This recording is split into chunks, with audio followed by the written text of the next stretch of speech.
Mapores Pagaralam, Polda Sumsel, AKBP Arif Harsono melalui Kasat Narkoba Ibtu Sutioso mengajak makan bersama dengan sejumlah tahanan yang mendekam di Mapores Pagaralam.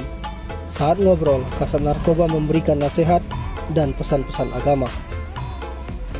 Dalam makan bersama itu, Kasat Narkoba Ibtu Sutioso didampingi KBO Narkoba Ibtu Yoga dan beberapa personel Satuan Narkoba Polres Pagaralam.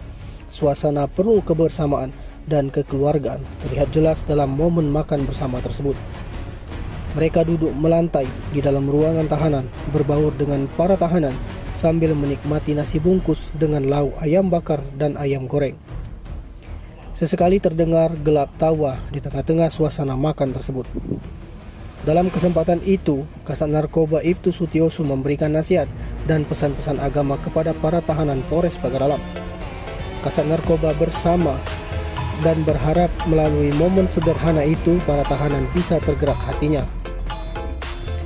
Setelah momen makan bersama, Kasat Narkoba Ibtu Sutioso beserta jajarannya memberikan peci dan sajadah untuk digunakan tahanan beribadah agar tergerak hatinya untuk menjauhi narkoba dan taat kepada Allah Subhanahu wa taala.